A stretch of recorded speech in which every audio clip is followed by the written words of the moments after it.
So Roblox is really backpedaling right now, and I want to make a video talking about some of the legal stuff that's been going on, as well as some new announcements they've made to make Roblox super duper safe, which we all know is just a performative move to try to not get into any more drama, in my opinion. Now, quick disclaimer, I'm not a financial analyst and I'm not a lawyer, so this is my opinion. If it is fact, I'll tell you guys what I'm saying is fact, but for the most part, this is just my own opinion. Now, getting straight into it, everybody knows the whole Schlep situation. I'm not going to bore you with the whole recount of it. You can go to his channel and watch his videos to see exactly what has happened.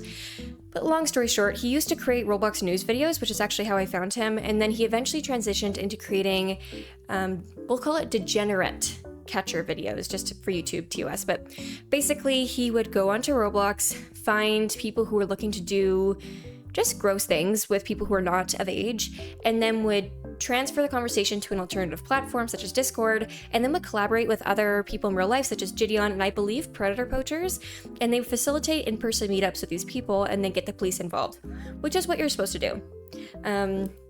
Now basically, Roblox saw these videos and was like, hey, we don't like that. So they banned his Roblox account and sent him a cease and desist. Now, if you guys don't know what a cease and desist is, and keep in mind, I'm not a lawyer, but a cease and desist is basically a document where a company, organization, or person will send a letter to somebody they believe is like wronging them. And the letter will outline what they think that they're doing that is wrong, and will basically say what they can do to fix it. And if they don't fix it, they're gonna get sued. Now, cease and desist means cease action, so like stop doing it. And basically a cease and desist can include stuff like saying you're sorry publicly to a company for saying certain things, or you could retract a statement, which basically means that you take back something. You say, hey guys, I actually didn't mean to say that. I'm sorry. And other times a cease and desist might involve taking down videos or just like halting all communication altogether. Now, typically, when a large game sends a cease and desist to a creator, Ruben Sim, who said that? I'll get into that later. But when they send a cease and desist to a creator, they're kind of banking on, in my opinion, that the creator doesn't have a ton of money to defend themselves. Because even if you're innocent and someone's sending you a cease and desist, if you don't respect that cease and desist, they're going to proceed typically with suing you. And I think what people don't realize is when you get sued, it's not like if you're innocent, you don't lose any money. In order to prove that you're innocent when you get sued, you have to hire a lawyer, and lawyers charge by, I believe it's 15-minute intervals or 10-minute intervals or something like that. So for every 10 minutes that they work on your case, they charge you a certain amount of money. And that adds up very quickly and becomes very, very expensive. So even if you're completely innocent and let's say a big corporation is just trying to silence you because they don't like what you're saying, you can lose a ton of money. And at the end, you can be found innocent, but you're out all that money and you're just screwed, right? And so, personally, in my opinion, I think it's just like a morally and ethically incorrect thing to do when you're a multi-billion-dollar company to be sending cease and desist to smaller YouTubers. And not to say that Schlep is a super small and insignificant YouTuber, that's not at all what I'm saying. But when you're a YouTuber, which at the time I believe he had 100,000 subscribers when this all started, or maybe 200,000, when in the grand scheme of things, you're quite a bit smaller than a multi-billion-dollar company, 9 times out of 10, the person that they're sending a cease and desist to probably will just like stop doing what they're doing because they're scared. Because like obviously you're gonna be scared of this multi-billion-dollar company which has a whole team of lawyers and endless funds is threatening to sue you. You don't want to be financially ruined, so you're probably gonna stop talking about it. Now, what's hilarious in this situation is that Schlep made a video about it, and the video went absolutely viral, okay? Like, mega viral. Even in where I live, like, it was in the news, and I was, like, shocked, because I'm like, oh my god, like, that's crazy. And there is, like, so many articles about it. There's people in the US government that are getting involved. This is a big thing, okay? This is a very, very big deal. And what's funny is when this whole thing started, a couple days before that, the chief safety officer of Roblox allegedly sold his stock, or a portion of his stock, right? And again, I'm not a financial analyst, but basically stock is like, think of it like you can give a company money to fund their like business, and if they become more profitable and start making more money, then the value of the money that you gave them accumulates and you basically can make more money. But the riskiness of investing in anything is that there's also the chance that a company could fail, or what you're investing in could fail, or they could lose money, they can go bankrupt, and in that case you get no money. You lose all your money and it's worthless, which is scary, especially if you're investing really large sums of money. Now, It depends on what company you work for, but typically companies like Microsoft, Google, and I would assume Roblox, when they hire people to work for them, they offer them a salary, a bonus, and a stock, which basically means, hey, we'll give you, it's like a little slice of ownership, but they're very, very tiny slices, like not enough to like actually be worth, like not enough to actually like let you make massive decisions in the company. But they give you a tiny, tiny slice of ownership in the company in exchange for money. But when you work for them, you get that tiny slice technically for free because you're an employee, and you can choose to sell that stock, to buy more stock, and to move stuff around. Now, I see a lot of people talking about how Roblox just doesn't listen to their community, but once they became a publicly traded company, which meant that they have opened up avenues for people to invest in Roblox and to buy stock, their priority now isn't the player base, it's appeasing shareholders, so people who own stock in Roblox. And so their goal is to just do what those people want so that the value of the stock grows more and more people want to buy it, so the demand for the stock becomes higher and the value increases with demand. It's the concept of value and demand from basic economics, right? And when something bad happens or when there's a controversy, typically a company's stock will plummet, okay? Because people are like, oh wow, like this is terrible news, like this is not good, I don't want to be associated with this. So out of panic, people are going to sell their stock very quickly and the value of the stock will basically drop. Now what happened was, allegedly, right before they announced that they were banning Schlep, the chief safety officer, so the guy who's responsible for safety on the Roblox platform, sold a bunch of his stock. Which, if that doesn't tell you anything, I think that's very interesting in my opinion. I think that's maybe hinting that they knew this wouldn't go over too well and he wanted to protect his assets, but regardless, I'm just saying, I think that's very interesting. Now, something else I wanted to discuss actually with you guys, and I have this written down right here, is when they actually proceeded with banning Schlep and sending him a cease and desist, and they started getting some negative backlash from the community, they released a blog post on vigilantes and their stance on vigilantes.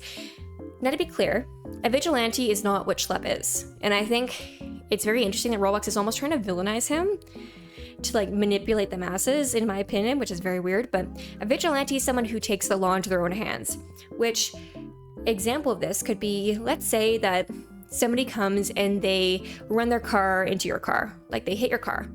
And typically, if you were following the law, you call a police officer and you go through insurance to get your car fixed and blah, blah, blah, blah, blah, right? And maybe they get like a ticket.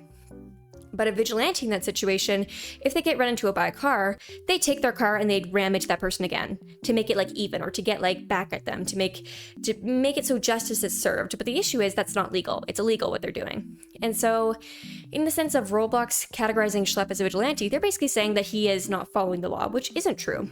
And in their article, they talk about how they need to be reporting this kind of behavior to Roblox before going to the authorities. But I'm sure as anybody who's ever reported somebody on Roblox has seen, when you report something to Roblox, 9 times out of 10, nothing happens. Literally nothing happens.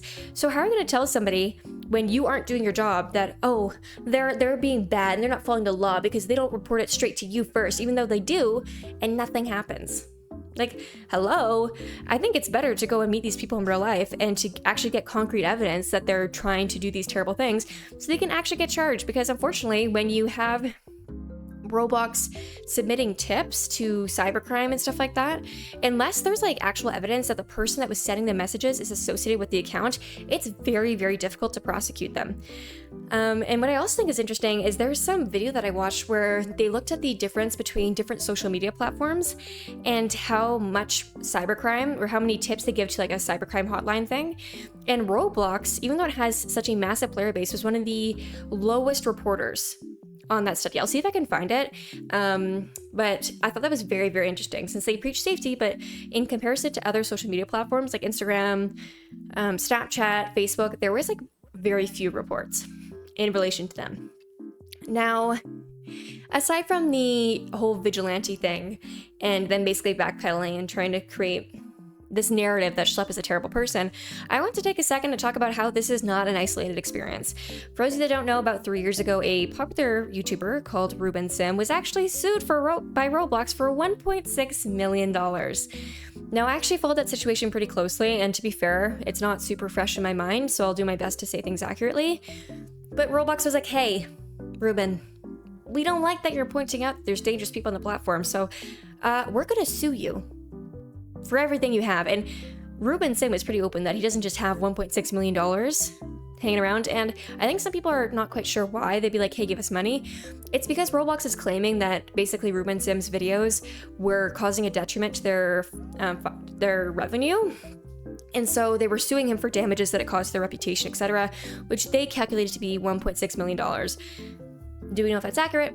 I don't know, but I think it's interesting that people who are just genuinely care for your platform and care for the audience on your platform, who are just trying to make you aware of these issues, are being targeted repeatedly by Roblox's law firm. And in my opinion, they're using these legal documents to try to silence creators, which I just don't think is right. I think that's very bizarre. Now, if you guys don't know how that ended, I believe they came to like a mutual agreement that Ruben just wouldn't be on Roblox anymore and they wouldn't sue him for that money. But regardless, Ruben had to spend quite a large sum of money on lawyers, to what I can remember. And I believe he started a GoFundMe to pay for the lawyers because it was just so expensive. And even though like fundamentally he hadn't done anything wrong, in my opinion, that doesn't escape the fact that he had to spend a bunch of money on lawyers, which is really unfair in my opinion. I think it's very incorrect for a massive company to take the law and use it to kind of try to control people. Now, here's where it gets really interesting. Now, Ruben Sim was recently, I believe, a Discord actually threatened to sue him, which is like another video that I'll make separately, but with all the stuff coming out about creators being targeted by large platforms for trying to speak out, all of a sudden, it seems like these large platforms care. And what's funny is after Schlep, his whole situation became very big online, Roblox, I guess, reached out to him. But what's really inappropriate about that, which I can't really find, like what the message where they said they reached out to him, like he tweeted about it or somebody had tweeted about it. But Schlep has retained legal counsel, which means that a law firm is now representing him. And so when you're in like an active legal situation and you have legal representation, you're supposed to contact each other's lawyers. You're not supposed to talk personally between the two parties, like Roblox and Schlep. You're supposed to go through the lawyers to ensure that everything is well documented and that it's all, you know, everything's good, right? But Roblox reached out directly to Schlep apparently, which is like a big no-no, and his law firm posted something about that. It was actually pretty interesting, but as a result of like that whole thing that happened, and with them trying to reach out to Schlep to, I guess, talk about the situation and try to do damage control after like doubling down and then be like, oh, yeah, that didn't go the way we wanted it to. And now they're all of a sudden releasing a safety council, which is basically like, I'll put a screenshot on your screen, but it's meant to be like a council for creators who believe in Roblox safety, and we're gonna keep Roblox so safe, and we're gonna collaborate with Roblox moderation, and it's for people who are passionate about Roblox safety, like creators in the community. I'm like, babe, this was like exactly what you were like preaching against like 2 weeks ago, and now you're like, oh my god, yes, like this, we've had this idea for so long. We think this is such a great idea. We want to like include you guys in like keeping Roblox safe. I just think this is so funny and so performative. Like, you were just dogging on this guy 2 weeks ago, and now you're like, actually guys, we changed our mind. I wonder if that has anything to do with the stock falling. I don't know, but I think it's very, very interesting that all of a sudden they're like, yeah, online safety. We love online safety. We want to like collaborate with you guys. You guys are great. It's like, babe, that's not what you said 2 weeks ago. That's pretty weird. But that's basically the gist of this video, that I want to talk about how Roblox has been very much against anybody kind of holding their platform accountable and pointing out the hypocrisy in their safety standards and protocols. And now that it's backfired terribly, and it's been all over the news, and Roblox has been painted in honestly just a really bad light, now all of a sudden they're like, actually guys, no, we take it back. We're gonna actually message Schlep, and we're gonna make this council so that you guys can feel heard. Which I just know David Baszucki's not liking that. In my opinion, he's not like, he doesn't want to do that. But I think the PR nightmare that this has become so bad. Like even at RDC this year, allegedly they told creators they couldn't record the Q&A section. And I think that's because they assumed that he'd be bombarded with questions about the situation. And they obviously didn't want that being like shared on the internet to like make a fool out of Roblox. But I'm like, ooh, very interesting. And I definitely think the Roblox PR team is working overtime to try and do damage control in the situation.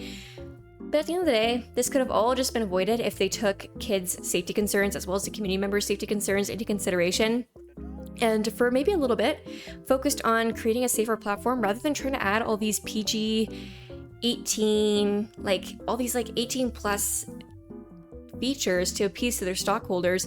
When at the end of the day, yeah, you can have people who own stock in Roblox, but if you're not taking your community seriously and you're not valuing them, you're not keeping them safe, you're gonna have no community to play your game. Like, it's not gonna work. So I thought it was very interesting, and I want to share that with you guys. Now, I will make a separate video on how Ruben Sim is being threatened to get sued by Discord, which is very interesting. With that in mind, that's all I had to say this video. Let me know your thoughts maybe on the situation. In my opinion, this is like massive backpedaling on Roblox's part. I think it's so funny because I definitely didn't think that this, at the time, small YouTuber was going to be the downfall of their game, but it has backfired really hilariously in their face, and I'm just very happy that people defended him and had his back, which I'm sure this has been a super stressful situation for him, but I think the outcome of this situation is hopefully going to be worth it in the sense that it will protect thousands and thousands of children going forward and will help avoid people from going through situations where they are victimized on the platform. Anyways, that's all I had to say. I'll see you guys next time. Bye-bye!